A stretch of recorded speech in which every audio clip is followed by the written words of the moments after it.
Three, two, one. Open the door.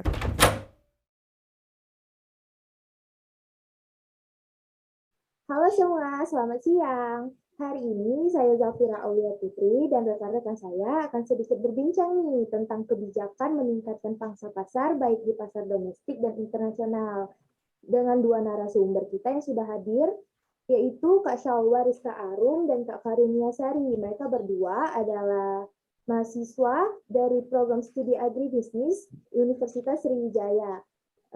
Kak Karunia Sari dan Kak Salwa ini udah 4 semester nih di Universitas Sriwijaya program studi agribisnis.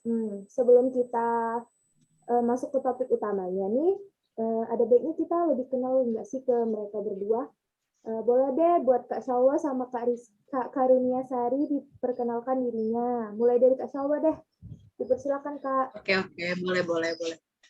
Halo semua, perkenalkan nama saya Salaris Karum dari program studi agribisnis Universitas Sriwijaya angkatan 2020 dan saya sekarang semester 4. Halo Kak Salwa, terima kasih Kak Salwa. Selanjutnya Kak Karunia sendiri nih, dipersilakan.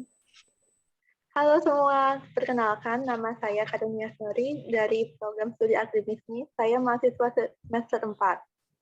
Hai Kak Karunia Sari, terima kasih nih buat Kak Salwa dan Kak Karunia Sari udah mau membersamai podcast kita hari ini. Nah, topik kita hari ini kan kebijakan meningkatkan pangsa pasar baik di pasar domestik maupun di internasional ya. Nah, ada baiknya nggak sih kita tahu dulu apa itu pasar domestik? Boleh deh buat Kak Salwa tolong dijelasin Kak. Oke, membahas tentang pasar domestik. Di dalam ekonomi, pasar merupakan suatu mekanisme yang mengizinkan masyarakat melakukan jual beli. Maka bisa diartikan bahwa pasar domestik itu merupakan pasar yang di dalamnya ada kegiatan perdagangan yang berlangsung di suatu negara di luar ekspor maupun impor. Nah, itu kan udah pasar domestik ya, Kak. Nah, selanjutnya pasar internasional nih. Coba deh Kak Karunia tolong dijelasin. Menurut saya, pasar internasional adalah pasar yang membeli dan jual suatu produk dari beberapa negara. Pasar internasional juga bisa menjangkau seluruh dunia. Oh, pasar internasional itu pasar yang menjangkau seluruh dunia ya, Kak. Nah, selanjutnya nih, menurut pendapat Kakak, bagaimana sih keadaan perekonomian dalam pasar domestik maupun internasional saat ini? Keadaan perekonomian dalam pasar domestik maupun internasional cukup baik. Pasar domestik sangat menjadi tumpuan industri nasional di tengah menurunnya permintaan dunia akan berbagai produk di ekspor di Indonesia.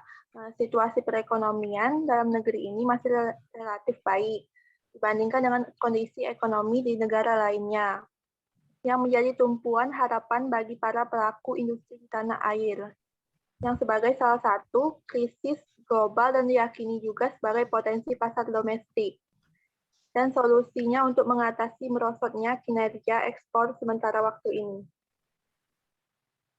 Oh, jadi menurut Kakak kondisi perekonomian di dalam negeri ini masih tergolong baik ya, dibandingkan negara-negara tujuan ekspor Indonesia.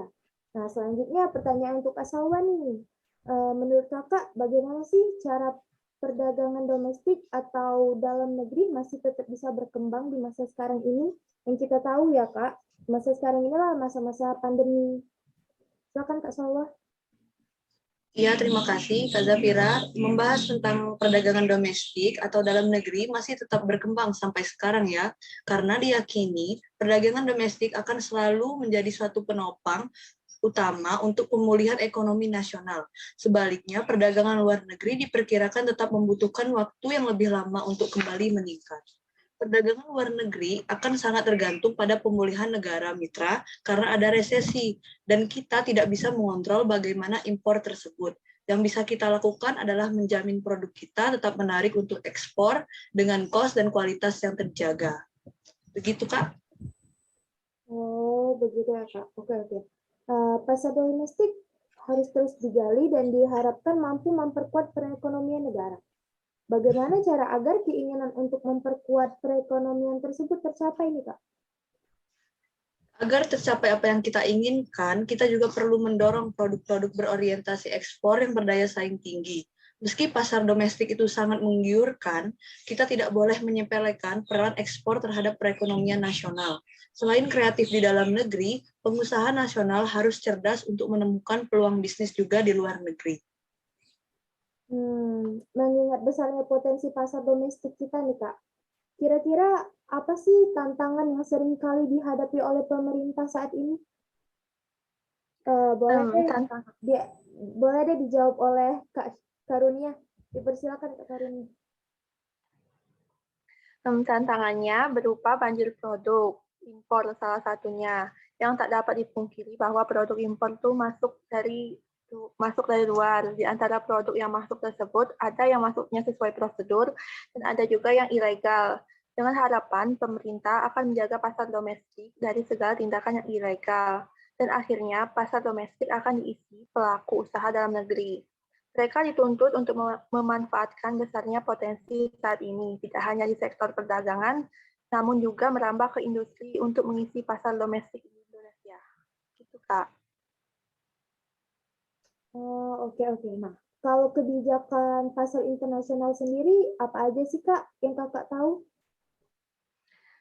Kebijakan pasar internasional sendiri berupa tarif bayaran pajak, subsidi ekspor per unit barang, pembatas jumlah barang yang diimpor, dan pengendalian pemerintah itu sendiri. Wah, pandangan Kak Karunia tentang pasar domestik Indonesia sangat positif ya. Lalu, gimana nih pandangan Kak Salwa tentang fakta bahwa Indonesia sulit berkembang dalam persaingan pasar internasional?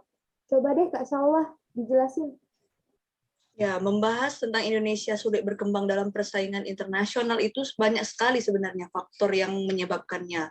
Seperti Indonesia hanya sekedar menjadi konsumen dan target pasar dari produk-produk negara lain. Padahal Indonesia sendiri memiliki banyak sekali produk dalam negeri dengan kualitas yang tak kalah baik dibandingkan produk dari luar negeri. Seperti pada produk fashion, kuliner, film, dan juga musik. Bahkan dengan program percepatan transformasi digital. Industri kreatif nasional yang seharusnya sudah mampu merebut pasar global dan mampu bersaing dengan negara lain, dan sekaligus menjadi duta dan branding Indonesia di masyarakat internasional. Nah, kalau menurut kakak-kakak sekalian, banyak sekali nih produk Indonesia yang bisa tembus ke pasar internasional. Gimana nih strategi yang harus kita lakukan sebagai rakyat Indonesia agar daya saing dalam perdagangan domestik dan internasional? Mungkin teman-teman mau dengar statement dari kakak-kakak berdua ya. Jadi kami mau kakak-kakak memberikan statement masing-masing. Dimulai dari Kak Salwa dulu deh. Oke, strategi yang sebenarnya harus kita kembangin mungkin dari pemanfaatan industri dalam negeri kita sendiri yang memiliki beberapa keunggulan atau comparative advantage yang harus dimanfaatkan dan dioptimalkan. Keunggulan yang paling menonjol itu seperti kekayaan sumber daya alam yang dimiliki Indonesia secara langsung juga pasti akan sangat berpengaruh dalam persaingan baik di pasar domestik maupun internasional. Oke, jadi gitu ya Kak. Selanjutnya Kak Karunia. Menurut saya, strategi yang harus dilakukan yaitu dengan memperluas dan memaksimalkan kekuatan pasar domestik atau meningkatkan faktor permintaan dalam berproduksi, agar seluruh sektor dapat berkembang dalam negeri maupun luar negeri. Jadi menurut kakak-kakak berdua ini, peran pemerintah sangat penting ya dalam mendorong daya saing di pasar domestik maupun internasional. Kita juga sebagai rakyat Indonesia seharusnya mendukung dan membantu melaksanakan kebijakan tersebut agar terwujudnya pangsa pasar yang baik bagi perekonomian Indonesia. Baiklah, sekian podcast kami hari ini. Semoga bermanfaat. Terima kasih sudah hadir kepada Kak Salwa dan Kak Karunia. Saya selaku narasumber yang keren hari ini. Saya Zafira Aulia Putri, pamit undur diri.